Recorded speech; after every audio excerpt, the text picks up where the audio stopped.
अखिलेश यादव बौखलाए हुए हैं और बौखलाहट में वो उल्टा सीधा बयान दे रहे हैं और वो ट्वीट के जरिए भाजपा को घेरने की कोशिश कर रहे हैं। जहां एक तरफ उन्होंने राकेश टिकैत को जो सीडीएस विपिन रावत के अंतिम दर्शन के लिए जाते समय उनके खिलाफ जो नारे लगे उसको ये कह दिया कि ये भाजपा वाले हैं जो जय जवान जय किसान का नारा ओनली लगाते हैं, सम्मान नहीं करते। लेकिन ये जो अखिलेश यादव हैं ये ट्वीट करते समय ये भूल गए कि जिसको वो भाजपा के कार्यकर्ता कहकर ये कह रहे हैं कि वो जय जवान जय किसान का नारा ओनली देते हैं, वो आम पब्लिक थी, वो देशभक्त लोग थे जिनका देशभक्ति का जज्बा ये था कि वो सुबह 6 बजे से सीडीएस विपिन रावत को अंतिम दर्शन के लिए रुके थे और श्रद्धांजलि देने आए थे। अब ऐसे लोगों का जज्बा वो फूटा राकेश टिकैत को देखकर। आखिरकार क्यों? राकेश टिकैत कौन है?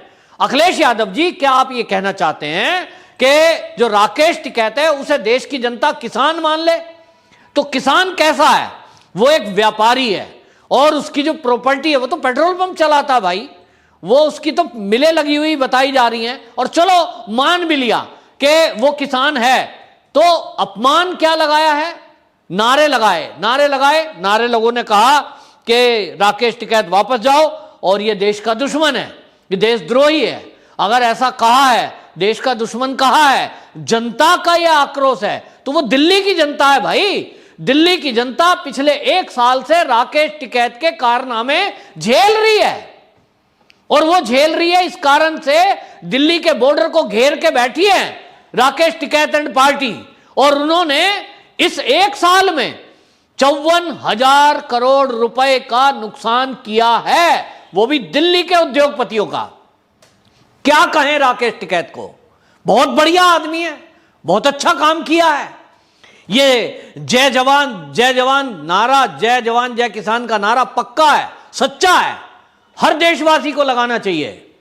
लेकिन जवान अपना काम पूरी तन्मयता से, पूरी ईमानदारी से, सच्ची राष्ट्रभक्त भावना से कर रहा है, वो बॉर्डर पे डटा है। विपिन रावत जी सीडीएस इसका एक उदाहरण है, किस तरह से उन्होंने देश के लिए अपने जान न्यौछावर किए हैं। लेकिन अगर कोई किसान खेत छोड़कर देश की राजधानी की सड़कों पर टेंट लगाकर और वहां भाषणबाजी करे और वो ये कहे कि मेरा लक्ष्य है 2024 का लोकसभा का चुनाव, हम तो तब तक डटे हैं जब तक मोदी को हटा ना दें, वो किसान की भाषा है या एक राजनीतिक पार्टी के मुखिया की भाषा है? अखिलेश यादव जी जवाब दें। दूसरा, एसी के ट्रॉली और एसी के टेंट, उसके अंदर पिज्जा खाने के लिए, दारू पीने के लिए, मसाज मशीन जिनकी कीमत लाखों में है, वो किसान है क्या? क्या इस देश का जवान और इस देश का किसान, जो नारा दिया गया वो किस लिए? क्योंकि जवान जो करता है वो भी अपनी जवानी लगाता है, अपना शरीर में कष्ट सहता है, लेकिन बॉर्डर पे हमारे देश की सुरक्षा करता है। -40 डिग्री टेम्परेचर हो या 40+ गर्मियों में टेम्परेचर हो, दोनों समय वो शरीर में तपता है, शरीर से तपता है इस देश के लिए, हमारी रक्षा के लिए।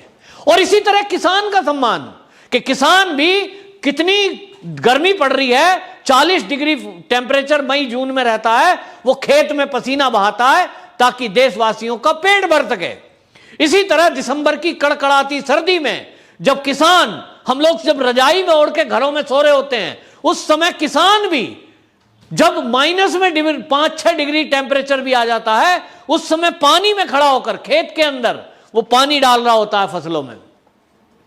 ये इसलिए नारा दिया गया जय जवान जय किसान। लेकिन जवान अपनी ड्यूटी पूरी कर रहा है और ये जो किसान है, किसान भी अपनी ड्यूटी पूरी कर रहे हैं। लेकिन ये जो मुट्ठी भर लोग हैं राकेश टिकैत टाइप के, राकेश टिकैत गैंग जो है, मैं इसको कहूंगा, ये राकेश टिकैत को आप किसान कहकर किसानों को गाली दे रहे हैं। लेकिन अखिलेश यादव ने ऐसा फेवर किया है तो समझ में आ रहा है कुछ ना कुछ अखिलेश यादव का राकेश टिकैत से कॉन्ट्रैक्ट है। क्योंकि राकेश टिकैत को अगर यह आंदोलन के जरिए माहौल खराब करने दिया जाता और उत्तर प्रदेश में यदि दंगे करा दिए जाते तो इसका फायदा किसको मिलना था? ऑब्वियसली अखिलेश यादव को। अखिलेश यादव जो मुख्यमंत्री बनने का सपना देख रहे हैं, वैसे तो सपना पूरा होगा नहीं, क्योंकि डबल इंजन की सरकार ने उत्तर प्रदेश में जो काम किए हैं वो 70 साल में नहीं हुए जितने 7 साल में किए हैं मोदी सरकार ने। और जो योगी जी कर रहे हैं, बहन बेटियों की इज्जत की रक्षा, गुंडों का सफाई, गुंडे जेल में, लॉ एंड ऑर्डर का व्यवस्था कायम, बिजली 24 घंटे, गांव में भी बिजली 20-20 घंटे, सड़कें, हाईवे। तो अखिलेश यादव को लग गया है कि वैसे तो आना नहीं, क्योंकि इनके शासन में तो गुंडे ही थानों पर राज करते थे, ट्रांसफर पोस्टिंग में घोटाले होते थे। तो पुलिसकर्मी अपना पैसा वसूलेगा या वो ड्यूटी देगा, अपराधियों को पकड़ेगा या अपराधियों से मिलेगा। लेकिन आज की डेट में अखिलेश यादव जी जब ये समझ गए कि सत्ता में नहीं आने, तो शायद इन्होंने राकेश टिकैत से कोई समझौता किया हो। तुम बैठ जाओ, बॉर्डर घेरो, रोज भाषण दो, और तुम वो भाषण दो जो मैं चाहता हूं। तो राजनीतिक भाषण राकेश टिकैत दे रहे हैं। अभी भी आंदोलन खत्म होने की घोषणा हो गई, जो संयुक्त किसान मोर्चा है उसने घोषणा कर दी, सब लोग 11 तारीख में अपने अपने घर चले जाएंगे। लेकिन राकेश टिकैत के भाई नरेश टिकैत कह रहे हैं, भाई अभी फैसला हुआ नहीं है, अभी तो अजय मिश्र टेनी को जेल जाना था। मतलब आप क्या चाह रहे हो? वहां फैसला हो गया, जिन परिवारों में मृत्यु हुई उनको मुआवजे मिल गए, वो संतुष्ट हैं, उसके बावजूद आप असंतुष्टता फैलाना चाहते हो। तो आपका मकसद तो समझ में आ रहा है। तो राकेश टिकैत जी किस एंगल से किसान हैं? अगर देश उनको देशद्रोही कह रहा है या देश का दुश्मन कह रहा है, उसका कारण है, क्योंकि इस समय जितने एंगल समझ में आ रहे हैं किसान आंदोलन के, ये 3 कृषि बिल वापसी कराकर ये किसान आंदोलन के जरिए इन्होंने किया क्या है? इस देश के किसानों का नुकसान किया है। उनके फायदे के लिए 3 बिल लाई थी सरकार, उनका नुकसान हुआ। आज फिर वही मंडी के दलाल हावी रहेंगे और किसान का शोषण होगा। एक तरफ तो किसानों का नुकसान कराया इन लोगों ने, दूसरी तरफ इसमें खालिस्तानी एंगल आया, और जब खालिस्तानी एंगल आया तो यह पता लगा कि किसी और झंडे को फहराने के लिए मोटा पैसा दिया जाएगा। यहां जो भी आप करिए बदतमीजी, उसके लिए आपको यहां रहना है, आपको पैसा मिलेगा पर डे। अगर कोई गुरु पतवंत सिंह पन्नू आया तो राकेश टिकैत और अखिलेश यादव जी आप भी बताइए, कौन है गुरु पतवंत सिंह पन्नू जिसने इस आंदोलन की फंडिंग की? क्या कोई वो संत है, महात्मा है, देशभक्त है, या किसान है? लेकिन अगर वो इस आंदोलन की फंडिंग कर रहा है और उसका 1 रुपया भी राकेश टिकैत की जेब में आया है, तो वो किसान नहीं हो सकता। जवान तो है ही नहीं, लेकिन वो किसान भी नहीं है। और इसलिए जनता का आक्रोश फूट रहा है, क्योंकि जनता ये जान रही है, वो देख रही है कि राकेश टिकैत जैसे नेता, जहां ये मौज मस्ती कर रहे थे, यहां रेप हो रहे थे, यहां हत्याएं हो रही थी, और यहां गाना बजाना हो रहा था, रोज शाम को यहां शराब की बोतलें खुलती थी, और यहां अय्याशी के सारे इंतजाम हो रहे थे। तो जनता को आक्रोश हुआ कि एक तरफ हमारा जीना दूभर हो रहा है, दिल्ली वासी रो रहे थे, लेकिन इस देश में जिनको किसान कहा गया वो अपना राजनीतिक एजेंडा चला रहे थे। तो अखिलेश यादव जी उनको किसान कहना चाहते हैं। अखिलेश यादव निशाना साध रहे हैं, क्योंकि उनकी बौखलाहट समझ में आ रही है। अखिलेश यादव जी का जो तरीका है, वो बौखला रहे हैं कि उत्तर प्रदेश में इतना काम कैसे हो गया, योगी जी ने कैसे कर दिया, मोदी जी इतना काम क्यों कर रहे हैं? अरे भाई, 50-50 साल पुरानी परियोजना, किसानों के हित की नहर बननी थी, और वो नहर बननी थी जिससे सिंचाई होनी है खेतों की, किसानों के लिए। आपने उसका उद्घाटन करा, आपने उसका निर्माण करा, लेकिन पूरा तो नहीं किया।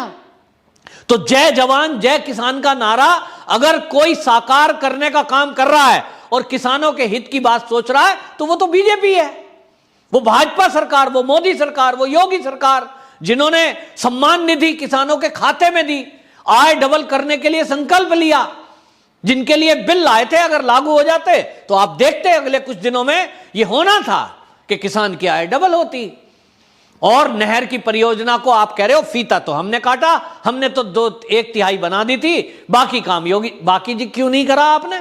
आपके तो पप्पा जान भी रहे शासन में यूपी के, फिर आप रहे, आपको उस क्षेत्र की और किसानों की चिंता नहीं हुई। आज अगर मोदी जी उसका उद्घाटन करने जा रहे हैं तो आपकी बौखलाहट क्या है?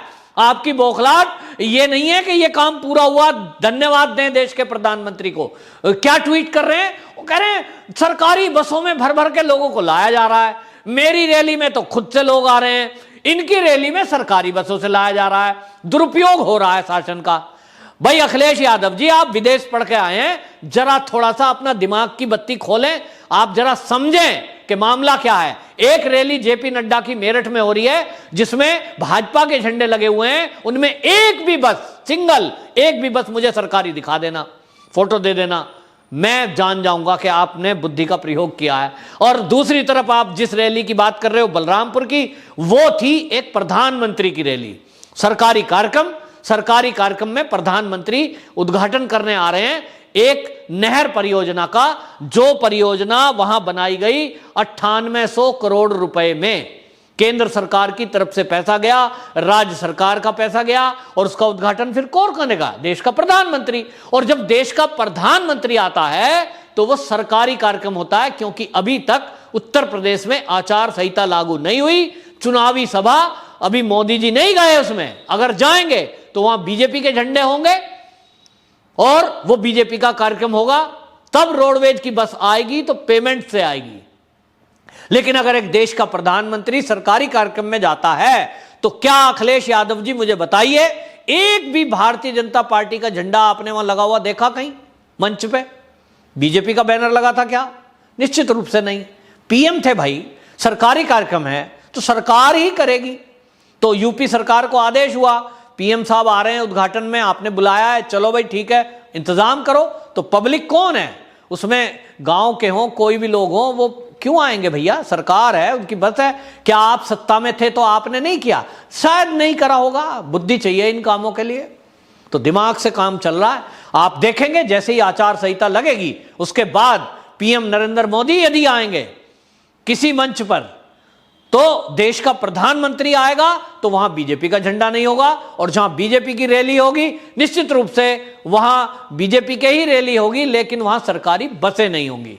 गौर करके देखना। लेकिन आपकी बौखलाहट ये नहीं है, आपकी बौखलाहट असली ये है कि इतना काम जो हो रहा है, इतना उद्घाटन जो हो रहा है, हर रैली में मोदी जी और योगी जी जो काम गिनवा रहे हैं, ये तो जनता उत्तर प्रदेश की फिर से एक बार योगी जी की सरकार को चुनने जा रही है। तो आपको लगता है राकेश टिकैत का अगर फेवर करोगे, राकेश टिकैत को महान बताओगे जिसने 54,000 करोड़ रुपए का नुकसान दिल्ली के उद्योगों का कराया है और सड़क का और टोल का करवाया है, जिसने दिल्ली की जनता की नाक में दम कर दिया, जिसने अपनी राजनीतिक महत्वाकांक्षा के चलते दिल्ली में गंदगी फैलाई, कोरोना फैलाया, वो ऐसे व्यक्ति को यदि आप सोच रहे हो कि उत्तर प्रदेश के चुनाव में इस्तेमाल करके आप सत्ता में आ जाओगे, तो ये आपका बहुत हसीन मुंगेरी लाल वाला सपना है, ये पूरा होना नहीं। क्योंकि राकेश टिकैत का विरोध जो हुआ है वो आम जनता की भावना है, जो ये कह रही है कि ऐसा व्यक्ति कभी भी देशभक्त नहीं हो सकता जो चीन के इशारे पर बनी हुई टूल किट के अनुसार आंदोलन खड़ा करे और गुरु पतवंत सिंह पन्नू जैसे खालिस्तानी समर्थक के पैसे से वहां खाना खाए या टेंट लगाए। और इसीलिए राकेश टिकैत का विरोध ये दिल्ली से शुरू हुआ है, जो पूरे देश में जाएगा। राकेश टिकैत को आप अपने मंच पे बिठाना उसको बिठाओगे, मुझे नहीं लगा, मुझे नहीं पता आप क्या करने वाले हो, लेकिन अगर करोगे निश्चित रूप से जो गिनती भर वोटें मिलेंगी उसमें आप माइनस ही पाओगे। और रही बात अखिलेश यादव जी, अंत में बता दूं कि जो आप कह रहे हो ना हमारी भीड़ में तो लोग खुद आते हैं, तो भैया सीए के विरोध के टाइम में भी ऐसी ही पब्लिक आ गई थी, वही पब्लिक आपके रैलियों में आती है और वही आपका वोटर है। आप तो पहले से कहते आए हो MY समीकरण, तो आप MY समीकरण पे चलने वाले व्यक्ति हो। M आपके पास आ रहे हैं, Y आपके पास आ रहे हैं, निश्चित रूप से आपकी बात ठीक है, वो खुद ही चल के आ रहे हैं। लेकिन जब वोट पड़ेगी इस बार आपको पता लगेगा कि आपका MY फैक्टर, ना M पूरे टोटल आपके साथ होंगे ना Y पूरे आपके साथ होंगे। ये पहली बार होने जा रहा है कि M और Y ये विचार कर रहे हैं कि देश का जो काम करने वाला बंदा है, लॉ एंड ऑर्डर की व्यवस्था कायम करने वाला बंदा है, जो 24 घंटे यूपी में बिजली देने वाला बंदा है, उसको वोट दें, या अपनी जातिगत या धर्म के आधार पर हम ऐसे को वोट दें जिनके शासन में बहन बेटियों की इज्जत सुरक्षित नहीं थी, लोगों की जान सुरक्षित नहीं थी। ये विचार मंथन चल रहा है और इसका नतीजा आने वाले चुनाव में देखने को मिलेगा। वंदे मातरम।